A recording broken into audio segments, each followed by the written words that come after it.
A while back I made a video showing you how to calibrate your speakers to have a flat frequency response. However, I was wrong, and I'll tell you why. It all starts with the circle of confusion. So first, producers make music using speakers that have a certain frequency response, obviously. Listeners then evaluate speakers based on listening to that music. So they listen to the music and then think about whether it sounds good on the speakers they have. Speaker manufacturers then design speakers based on that evaluation. And lastly, the producers will of course buy the speakers that the speaker manufacturers manufacture. So in case you're confused by that, first of all, that was obviously the point. And second of all, it basically just means that we have freedom of calibration. So if we can freely choose any frequency response, shouldn't we just choose a flat frequency response? It's by far the most intuitive, no? That's the mistake I made too. Let's look at the circle of confusion a bit closer. Listeners will of course prefer speakers that are very close to what the producer was using, because the producer tried to make the music sound as good as possible on his own speakers, and if the listener uses similar speakers, then it will sound very good, of course. Therefore, speaker manufacturers will of course also manufacture speakers that are close to what the producer was using, because that's what the listener wants, right? So because of that, as you can see, the circle converges pretty quickly. Like it doesn't drift in one direction all the time or something. It pretty quickly converges. It all depends on what was the first frequency response that we used. Because what you can also see is that once we start using a certain frequency response, it's hard to escape from that. So was the first frequency response we used not flat?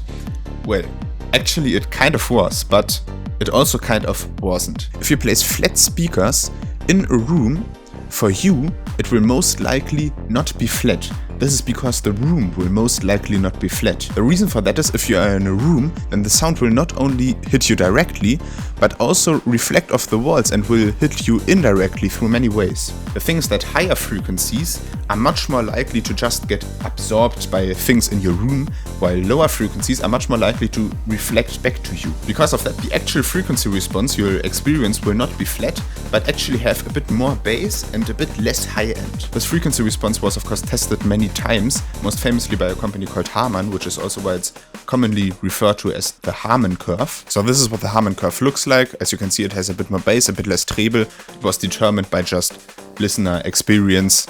So if you're confused right now, we are right here at the moment. So this guy just averaged out a few curves from different studies. I'll give you the link below, of course, and I recommend you download this text file right here. I also recommend you download Room Equalization Wizard. Just open it, go to Preferences, make sure all the inputs and outputs are fine. After that, go to Measure. Take your microphone, make sure to put it roughly where your head would be.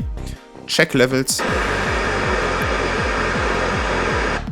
If it says level OK, then that's OK, obviously. Then choose the sweep. I recommend choosing a long sweep, like 1 million at least. You can also do 2 million. Very important, Google the calibration file of the microphone you're using and put it in here, like this. And then just start the calibration. This will be like a sine sweep. Here we go. And that's the frequency response right there. Go on all SPL, go on graph, go on variable smoothing. It makes the most sense if you want to calibrate things. Then go on EQ, go to target settings. In the house curve, make sure to input your Harman average target that you just downloaded from the website. Make sure you have full range speakers selected and that the cutoff is lower than what your speakers can produce. Choose the target level, basically just look here what could be a good target level and try to choose a value that's a lower bound of the frequency curve you just measured. So I'm gonna go with like 98, I guess. So just put that in, 98. Go to filter tasks, make sure individual max boost is at 0 because otherwise it could clip in some very specific circumstances. Make sure the match range makes sense for your speakers. Just Google what the range of your speakers is. Flatness target 2 is very little, as in if the flatness target is small, it matches it very accurately. You can also start off with things like 5 if you just want to calibrate it more roughly. I'm just gonna go with 2. After that, just click match response to target. Okay. So now it basically figured out all the filter coefficients to make the frequency response match the Harman target we just put in. Just click export filter settings as text. We don't want any notes. Just call this Adam A7X Müll. And that's basically everything. Now the only thing left to do is to basically apply that EQ curve. If you're on Windows, I recommend Equalizer APO. Just download it, open it, click on the plus sign, include, select the file we just made, like this.